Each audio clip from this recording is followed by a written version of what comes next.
मेरा नाम रानी है। मैं पंजाब के एक छोटे से शहर समुंदरी में पैदा हुई। मेरी उम्र उस वक्त 25 साल है। मैंने अपनी छोटी सी उम्र में बहुत सारे गम देखने शुरू कर दिए। इस उम्र में जब बच्चे सिर्फ खेलते हैं, कोई गम नहीं होता, मैंने शुरू से अपनी ज़िंदगी को गम में ही पाया था। मेरी माँ और मैंने हर मुश्किल में हिम्मत से काम लिया।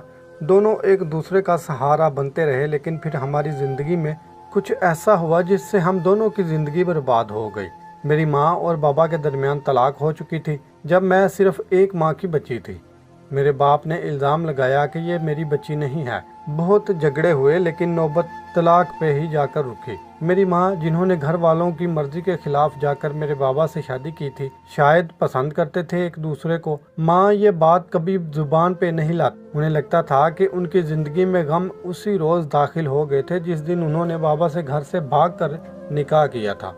और शादी के कुछ दिन बाद बाबा मेरी अम्मी को छोड़कर दूसरे शहर चले गए थे और अम्मी के साथ बहुत कम राब्ता रखा। कभी कभी फ़ोन पे बात करते और कहते कि काम में मसरूफियत रहती है, वक्त ही नहीं मिलता बात करने का। 6 माह बाद जब माँ ने ज़बरदस्ती उनको घर बुलाया ताकि उनको ये खुशी की खबर दे सकें कि वो बाप बनने वाले हैं, घर आते ही बाबा को जब बताया तो उन्होंने यकीन करने से इनकार कर दिया और बोले कि ये मेरा बच्चा नहीं है, पता नहीं किसके बच्चा को मेरा नाम दे रही हो। मेरी माँ यकीन दिलाती रही, लेकिन उनको यकीन ना आया और बाबा ने माँ को बोला कि तुम ये बच्चा ज़ाया कर दो, नहीं तो मैं तुमको छोड़ दूंगा। ये करने पर अम्मी राजी नहीं थे। काश अम्मी तब ही बात मान लेती, शायद मुझे भी गम देखने को ना मिले। लेकिन अम्मी ने बाबा को छोड़ना मंजूर किया और मुझे जन्म दिया। और उस वक्त से मेरी अम्मी की बुरी किस्मत ने दरवाज़ा खोल दिया। मैं जैसे जैसे बड़ी होती गई, मैंने देखा कि अम्मी लोगों के घरों में काम करती, झाड़ू लगाने, बर्तन धोना, इस काम से अम्मी पैसे लेती हैं, मेरा और अपना पेट पालती हैं। जब मैंने अपनी आंखें खोली तो मैं भी अपनी अम्मी के साथ काम करने लगी। हम जिस घर में रहते थे वो किराए का घर था। हम पर किसी ने तरस खाकर हमें अपने घर जगह दी थी। हम उन लोगों के घर का काम काज भी करते थे, उनकी हर बात मानते थे। जो काम ये लोग बोलते हम करते रहते। जिनके घर हम काम करते थे उनके 2 बच्चे थे, एक लड़का और एक लड़की। मेरी उनकी बेटी के साथ काफ़ी दोस्ती थी। उसकी अम्मी ने मुझे बोला था कि तुम मेरी बेटी के साथ रहा करो, उसके साथ खेला करो और उसी के साथ हर वक्त रहा करो। मैं अगर ना करती तो मुझे वो आंटी मारती थी और जब मैं अम्मी को कहती तो वो भी मुझे खामोश रहने को बोलती। मेरी उम्र उस वक्त 20 साल की थी। अब मेरी अम्मी मुझे ऐसे ही किसी के साथ नहीं भेज सकती थी, लेकिन मजबूरी थी। हम लोग उनकी जगह पे बैठे हुए थे और उनकी बात मानना मजबूरी थी। एक दिन उनकी बेटी, जिसका नाम सबा था, अपने साथ बाहर ले गई। मैंने मना किया तो उसने धमकी दी कि अगर मैं उसके साथ ना गई तो वो अपने घर में बता देगी और उसके घर वाले उसे अपने घर से निकाल देंगे। क्योंकि मेरी अम्मी इस धमकी से बहुत डर, इसलिए मैं उसके साथ चल पड़ी। वो मुझे करीब के जंगल की तरफ ले जाने लगी। मैं बहुत डर गई। जाते जाते हम एक झोंपड़ी में पहुंचे। मैं उस झोंपड़ी के पास जाते ही बेहोश हो गई। काफ़ी देर बाद मेरी आंख खुली तो मैं अपने घर पर थी। मेरे कपड़े भी वो नहीं थे जो मैंने पहले पहने हुए थे। मैं डर कर उठी और अम्मी से पूछा कि मैं इधर कैसे आई। अम्मी खामोश रही और मुझे गले लगाकर रोने लगी। मैं हैरान कि मेरे साथ ऐसा क्या हुआ है। अम्मी भी कुछ नहीं बता रही थी। मैं बहुत डर गई थी। अगले दिन फिर ऐसे ही हुआ। वो मुझे ज़बरदस्ती ले गई और जैसे ही हम जंगल के पास पहुँचे, सबा मेरी आंखों पे पट्टी बांधती और मुझे आगे ले जाती और जैसे ही हम थोड़ा आगे जाते मैं उसी तरह बेहोश हो जाती और मेरे साथ वो क्या करती मुझे नहीं पता था। बस जब आंख खुलती तो मैं अपने ही घर पर होती और इसी तरह मेरे कपड़े भी बदले हुए होते। मैं अम्मी से पूछती कि अम्मी मैं इधर कैसे, तो वो मुझे गले लगाकर रोने लगती। ऐसे ही वक्त गुजरता रहा, मेरे साथ यही होता रहा।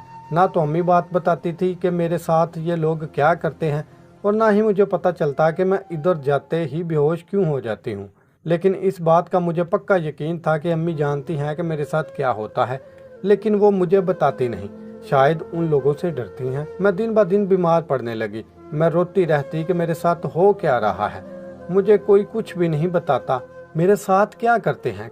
काफ़ी वक्त गुजरता गया, मेरे जिस्म में ढाल पड़ते रहा। मेरी अम्मी बहुत परेशान हो रही थी। मैंने अम्मी से बोला, आप मेरी माँ हैं, आपको मेरी कोई परवाह नहीं। मैं अंदर से ख़त्म हो रही हूँ। मुझे नहीं पता कि ये लोग मेरे साथ क्या करते हैं। अम्मी को पता है, लेकिन आप मुझसे छुपाती हैं। अम्मी आप ऐसा क्यों कर रही हैं? लेकिन पता नहीं अम्मी क्यों उनको वो सब पहले ही मालूम था, लेकिन फिर भी वो मुझसे छुपा रही थी। अगले दिन सबा फिर आ गई, मुझे साथ चलने का कहा तो मैंने इनकार कर दिया और साफ साफ बता दिया कि मैं अब साथ नहीं जाऊंगी। तभी अम्मी इस बात पर गुस्से हुई कि तुम जाओ। तभी मैंने अम्मी को कह दिया कि मैं नहीं जाऊंगी, फिर चाहे आप मुझे कुछ भी बोले, मैं आज आपकी बात भी नहीं मानूंगी। अम्मी मुझ पर चिल्लाने लगी, मेरा हाथ पकड़कर कमरे में ले गई और बोली, अगर तुम अपनी माँ से प्यार करती हो और अगर तुम मेरी इज्जत करती हो तो एक माँ तुम्हारे आगे हाथ जोड़ रही है, चली जाओ। मुझे नहीं पता कि ये लोग मेरे साथ क्या करते हैं। अम्मी आपको पता है लेकिन आप मुझसे छुपाती हैं। अम्मी आप ऐसा क्यों कर रही हैं? पता नहीं। अम्मी अभी भी चुप थी। पहले ही मालूम था लेकिन फिर भी वो मुझसे छुपा रही थी। खैर जब अम्मी ने मेरे आगे हाथ जोड़े तो मैं एकदम से चौंक गई और अम्मी की तरफ देखने लग गई और अम्मी की हालत अजीब होती जा रही थी। मैंने इससे पहले कभी अम्मी को ऐसे नहीं देखा था। अम्मी को क्या दुख अंदर से ख़त्म कर रहा था, मुझे नहीं पता चल रहा था। मेरी अम्मी ज़िंदगी में पहले ही इतने दुख देख चुकी थी कि अब उनका जिस्म भी दुख बर्दाश्त करने की ताकत नहीं रखता था। मैंने अम्मी के आंसू साफ किए और कहा कि आप जो मुझसे राज छुपा रही हैं इसका मैं पता ज़रूर लगवा कर रहूँगी। ये बोलकर मैं कमरे से बाहर आ गई। आते ही मैंने देखा सबा मेरी तरफ देखकर मुस्कुरा रही थी। मैंने सबा का हाथ पकड़ा और उसे उठाकर घर ले आई। बाहर आकर मैंने सबा से पूछा कि तुम ये सब क्या करती हो? मैं हर रोज़ उधर जाकर बेहोश हो जाती हूँ। प्लीज़ मुझे बता दो तुम लोग मेरे साथ क्या कर रहे हो। अगर तुम बता दो तो मैं वादा करती हूँ कि तुम्हारे साथ रोज़ जाया करूँगी और कोई बहाना नहीं बनाऊंगी। सबा बोली, देखो रानी, तुमको बताने वाली बात नहीं, तुम खामोश रहा करो। मेरे पास तुम्हारे फजूल सवालों के जवाब नहीं हैं, इसलिए खामोशी से चलती रहो। मैं खामोश हो गई, उसकी तरफ हैरत से देखने लगी। फिर वही हुआ, उसने मेरी आंखों पे पट्टी बांधी और मैं थोड़ी देर चलने के बाद बेहोश हो गई। पता नहीं कितने घंटों बाद मुझे होश आया तो मैं अपने घर पर थी। अम्मी पास ही बैठी थी। जिसने मुझे देखा मुझसे सीने लगा लिया जिसने मुझे देखा मुझे सीने से लगा लिया और रोने लग गई। मैंने उनको खुद से पीछे किया और कहा कि अम्मी आप भी तो यही चाहती थी, देखें और खुश हो जाएं। मैं धीरे धीरे मौत के मुंह में जा रही हूँ। आप खुद मुझे इसके साथ भेजती हैं और फिर खुद ही रोती हैं। क्यों कर रही हैं आप ऐसा? मुझे बता दें, मैं कसम खाती हूँ कि आपको इसकी तकलीफ नहीं होगी और मैं आपकी ये तकलीफ भी ख़त्म कर दूंगी। अम्मी ने मेरी एक ना सुनी और फिर मुझे सीने से लगाकर रोने लगी। मुझे शक हो रहा था कि कुछ तो गलत हो रहा है, लेकिन क्या यही राज मुझे बताना लगवाना था? लेकिन कैसे पता करूँगी? सब के सब तो मुझसे छुपा रहे हैं। कौन उस वक्त मेरी मदद करता? लेकिन मैंने सोच लिया था कि अब कुछ भी हो जाए मैं पता करके रहूंगी। अगले दिन सबा मुझे लेने को आई तो मैं जल्दी से उसके साथ जाने को तैयार हो गई और मैंने दिल में सोचा हुआ था कि आज कुछ भी हो जाए इस रात से पर्दा उठाकर रहूंगी। मैंने जल्दी से सबा के साथ चल पड़ी। जैसे ही जंगल के करीब पहुंचे, सबा ने मेरी आंखों पे पट्टी बांध दी, लेकिन मुझे इस बात का अंदाज़ा हो चुका था कि जो पट्टी मेरी आंखों पे बांधी है उसकी वजह से ही मैं बेहोश होती हूँ। जैसे ही सबा ने पट्टी बांधी, मैंने उसी वक्त अपनी नाक पे हाथ रख लिया और नाक को बंद कर दिया। उसने वो दवाई जिससे मैं बेहोश होती थी वो ना चढ़ी और मैं बेहोश ना हुई और थोड़ा आगे चलने के बाद मैं जानबूझकर गिर गई ताकि उसे लगे कि मैं बेहोश हो गई हूँ। उसी वक्त सबा मुझे खींचकर एक दरख्त के नीचे ले गई और मेरे ऊपर एक सफ़ेद कपड़ा डाल दिया। मैं अब करीब ही थी कि मेरे साथ होता क्या है, लेकिन अगले ही लम्हे जो मैंने देखा वो देखते ही मैं सकते में आ गई। मैंने देखा कि सबा भी मेरे साथ लेट गई और इसी तरह सफ़ेद कपड़ा ऊपर ले लिया। उसी वक्त एक बूढ़ी औरत उधर आई और उसने हम दोनों के ऊपर पत्तों की तरह का कुछ फेंका और मुंह से कुछ बोल रही थी जैसे कोई जादू कर रही हो। कुछ वक्त तक ये सब चलता रहा और उसके बाद उसने सबा को उठाया और बोला, बस कुछ दिनों की बात है, तुम्हारे बदन की सारी बीमारियां इस लड़की में चली जाएंगी और तुम बिल्कुल ठीक हो जाओगी। ये सुनकर मेरे तो जैसे होश ही सुन हो गए। खैर थोड़ी देर बाद कुछ औरतें आई और मुझे उठाकर मेरे घर ले आईं।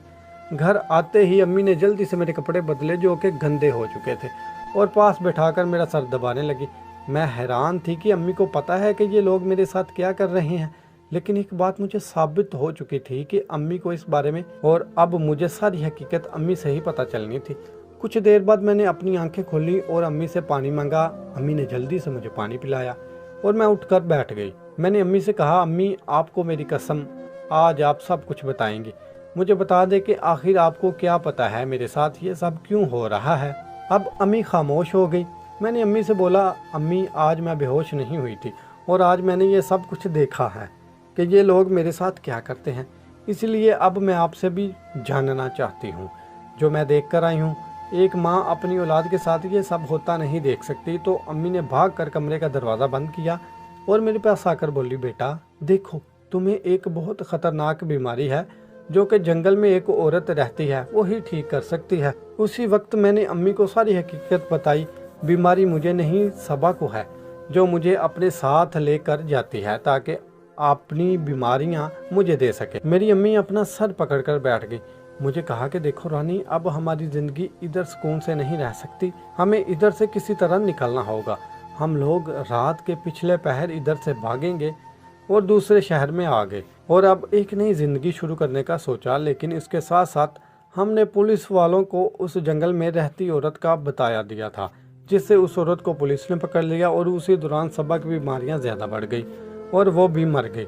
ऐसों के साथ ऐसा ही होना था, लेकिन अब हमें आगे नहीं पता था कि हमारी ज़िंदगी कैसी होती है, कहाँ ये दुख कभी ख़त्म हो सकेंगे, क्या सबा जैसी औरत हमें दोबारा मिलेगी तो नहीं। तो सामीन, अगर आपको हमारी कहानी पसंद आए तो इसको लाइक करें, शेयर करें और कमेंट सेक्शन में अपनी राय का इजहार लाजमी कीजिएगा। अगर अभी तक आपने हमारा चैनल सब्सक्राइब नहीं किया तो इसको लाजमी सब्सक्राइब कीजिए और साथ लगे बेल आइकॉन को भी प्रेस कर दीजिए ताकि आपको हमारी नई वीडियो की नोटिफिकेशन भी मिलती रहे। अगली वीडियो तक इजाज़त दीजिए। अल्लाह हाफिज़।